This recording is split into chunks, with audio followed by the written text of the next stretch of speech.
Hey, everybody out there on Domino Paris' channel. This is Diesel. Kohaleth. Ash.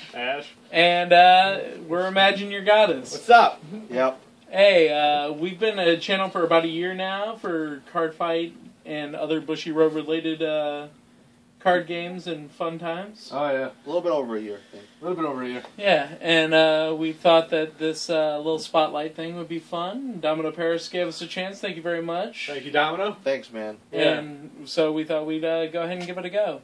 So we're going to go ahead and answer a little questionnaire that he came up with.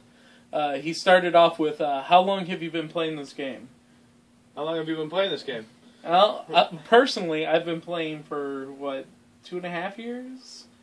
I started... We've been playing for 2.5 years. Okay, so 2 years. Yeah. Yeah, I started playing after Kohaleth and Ash. Kohaleth and Ash have been playing for a long time. Yeah. It was right after Set 6 got released in English that Ash told me about this card game.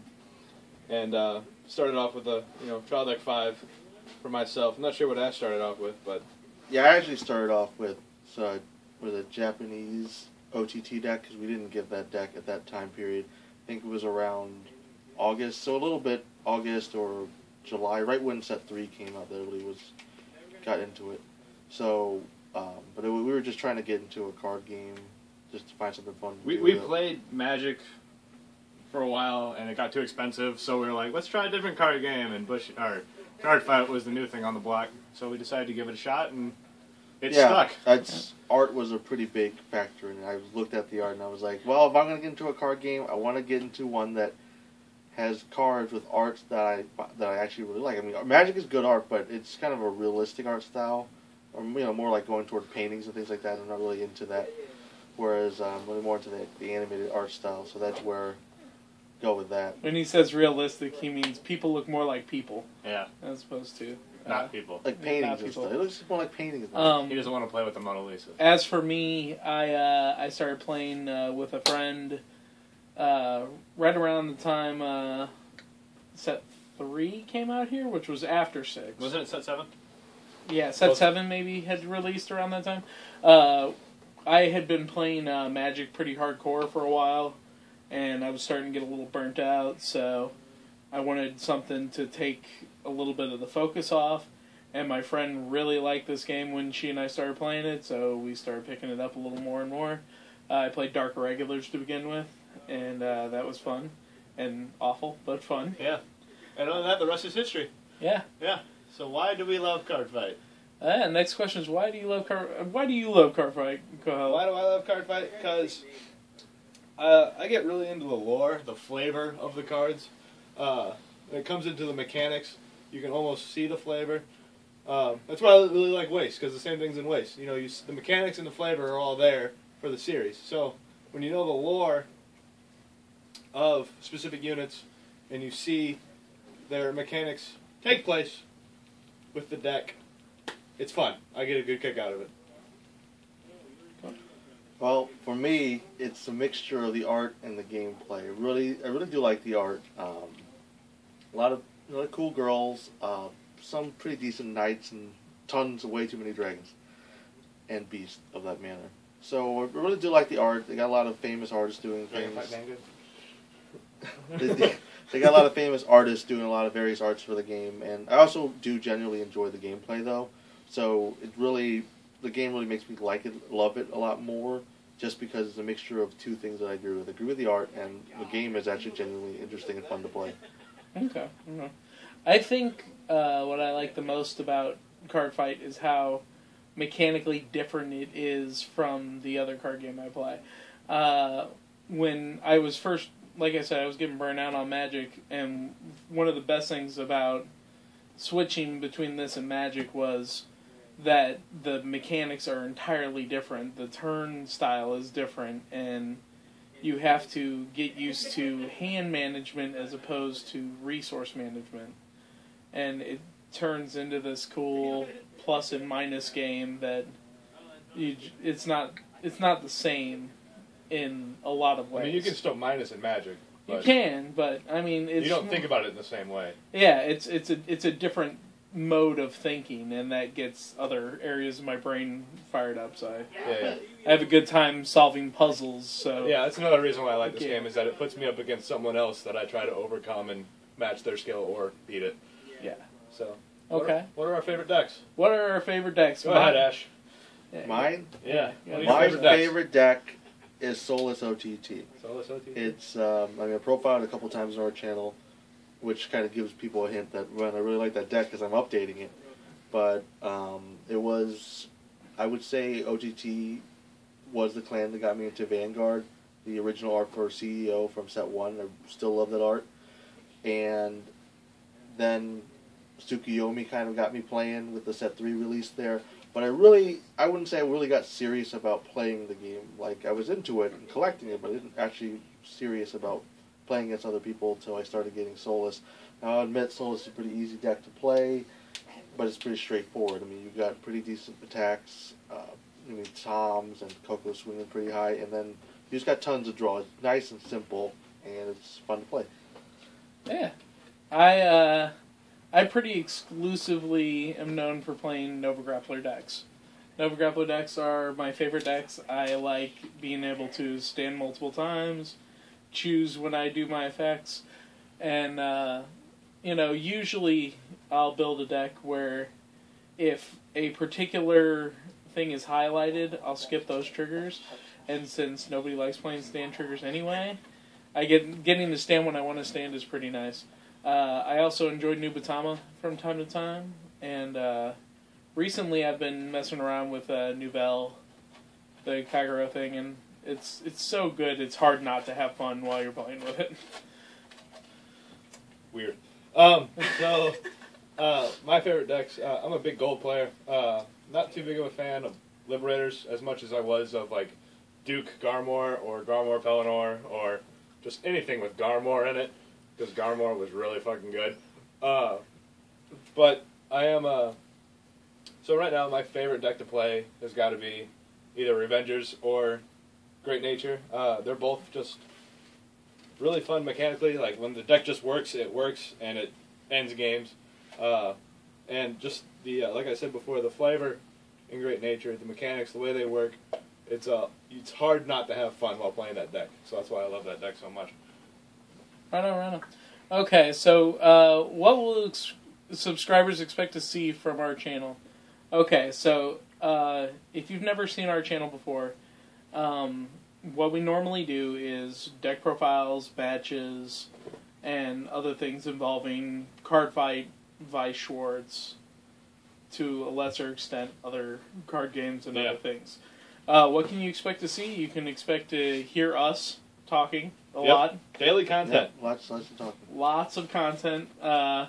You'll get to hear us talk about some of the decks that are big and our take on builds, but we also do smaller decks and requests for popular niche things, Neo-Nectars, Mega Colony, things that people want to see but might not see at other channels at a higher tournament. Yeah, we have our entire local scene pretty much backing us, giving us content. You know, not all three of us play every single deck in the game, but we have all our people who are locals that can supplement us and give us the content that we need for you guys. Mm-hmm. Other things you might hear, us hitting each other. Yeah. A stumbling drunk man giving a deck profile. A guy talk endlessly about Weiss Schwarz and how much he likes it. Yep. What else might they hear about Ash? Well, it's all the normal stuff that you'd find in the Cardfight channel. Yeah. Though we've structured it in a way where each video is kind of like an episode of a show or something, with a proper opening and an ending. Yeah, and a great soundtrack. Yes, an awesome soundtrack. One for the record books. But other than that, I mean, we can't really tell you more than that than to just come and see the channel and check things out. Check us out. I mean, we've been in this channel for over a year. We've got a shit ton of videos, at least 400, I believe. Yeah. So, and every once in a while, we step outside of our Bushy Road stuff and do something fun, something extra. Recently, we hit 1,000 subscribers, and we decided to do one of those Who's Most Likely 2 tags. That was fun. yep, people seem to enjoy that. and Turned out a lot better than I had thought. Yeah. than either of those two. Both of them naysayers. I knew, but You they knew. didn't know. Diesel knows all. That's all right. That's why I carry this around with me. Yeah. So, It's bug zapper. yeah. No, it's a tennis racket. I'm just going to hit you with it. Okay, we were asked to choose a topic and discuss it, and so we decided that we're going to discuss, are all decks created equal? Are all decks created equal? So go ahead and start. I mean, the short answer is no. Yeah, Definitely correct. not. It's absolutely no. But that's normal for card games. Right. And every card game has a few decks that just tend to rise to the top. So I guess the real question is, why are decks not created equal? Because if you ask us the question, can any deck win? We all say yes. Yes. Because there's a certain amount of luck that goes into this game, and a certain amount of consistency needed that is hard to come by all the time. Mm-hmm. So if your deck is less consistent, but you're just wildly lucky, you might hit things every single time. Oh, yeah. And none of us can stop that. And no amount of skill can make up for the fact that you're on turn 3, you let an attack through, and your opponent triple crits you. Oh. I mean, it happens. Yep. Yep. Run more crits. You know, It's unfortunately how it goes. right. But I think what I look for in a deck to be one of my top playing decks is a high level of consistency with what I want it to do and how often it does it. So one of my favorite decks to play was Ethics Buster Illuminal Beast Deities, which recently has been switched out for Ethics Extreme, but I like Ethics Illuminal because I felt like I was doing what I wanted to do every single time. Break right over Ethics, swing with my rear guards, stand everything, swing with my rear guards again. 5 solid 18 plus K attacks. I was hitting them all the time, and I felt like my deck was working. And according to standings, it showed very good promise, at least in locals and a little bit on the higher tournament scene. So I would say that deck was not equal to, say, a Oracle Think Tank draw deck Oh, yeah. or something small like that. Yeah, I mean, all decks need to have a way. Like, Oracle Think Tank, you brought up Oracle Think Tank. One of their biggest problems is that they have a hard time ending the game if they don't run 12 crit. So it seems, just in our practice. Like, we fought against Oracle Think Tank decks. As soon as we see that one draw trigger, we calm down. We start breathing. Yeah, Yes. because you don't have to worry about it. It's just weird how it works, but every time I face an Oracle Think Tank deck that isn't running 12 crit, it's usually an EG matchup for me. Usually. Again, this is Vanguard. Things happen. Right. So that's another thing, is that all decks aren't created equal in that sense. You can't just throw draw triggers and stand triggers into an Oracle Think Tank deck and expect to do well, because Oracle Think Tank by nature does not have pressure. Other than Tom. But you kill Tom, there's no pressure. And then other things are, decks rotate. That's the way that things go. Bushy Road usually implements a new mechanic per season. Like, Season 2, it was Limit Break. Season 3, it was Break Riding. Season 4, it's Legion.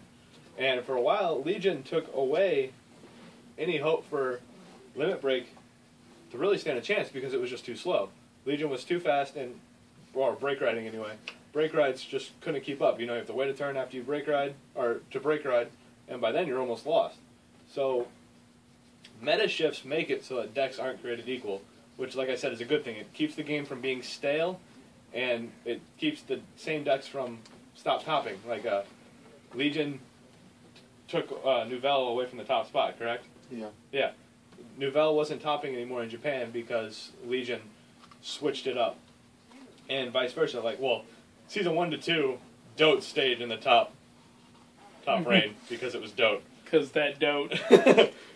But as soon as decks started speeding up with like break riding and everything, Dote couldn't keep up. So that means Dote had to move over for, I don't know, I guess it was Descendant for the flavor of the month.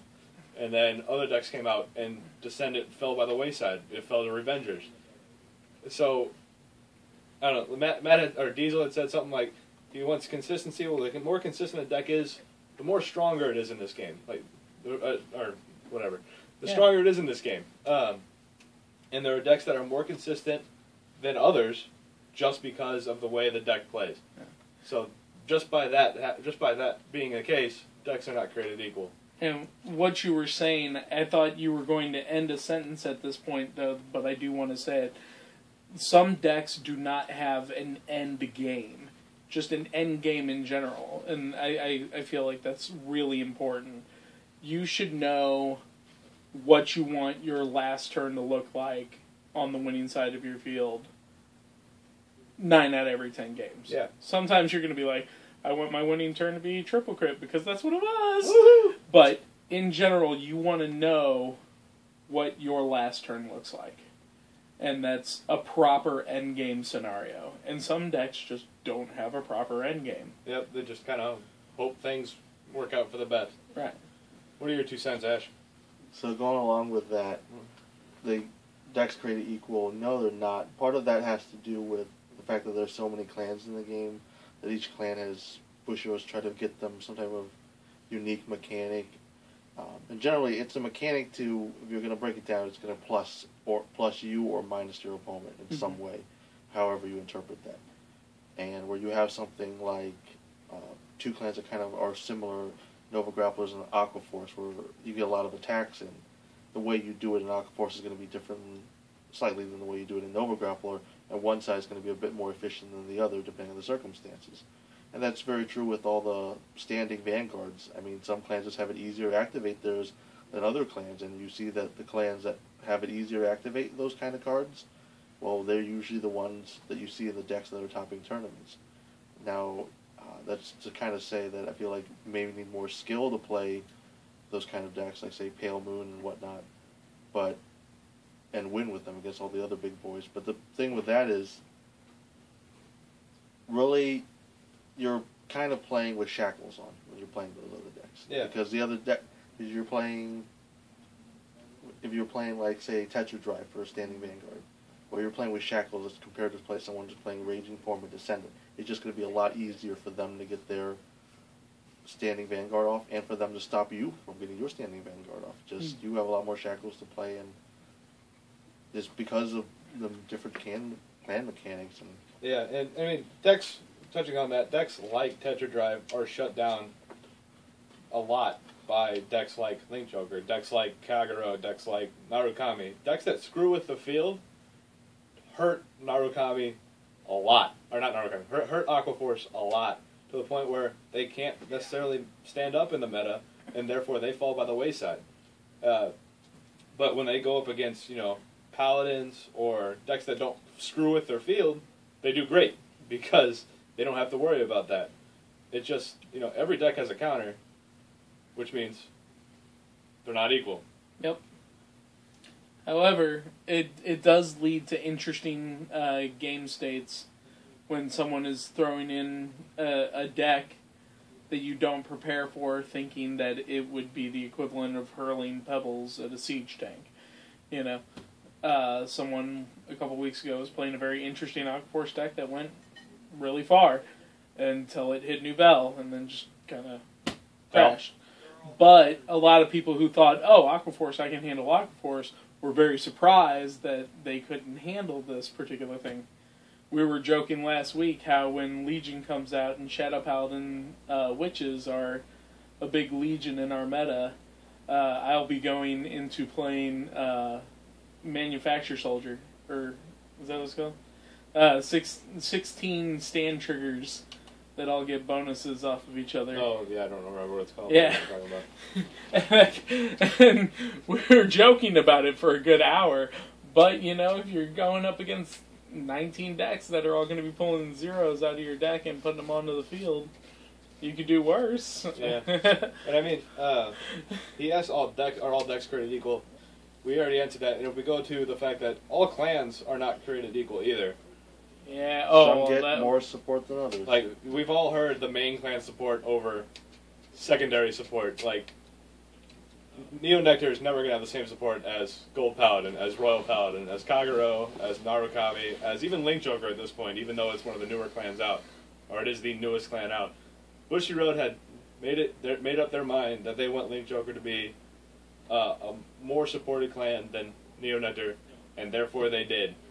So, just clans, the decks, I don't know what to say.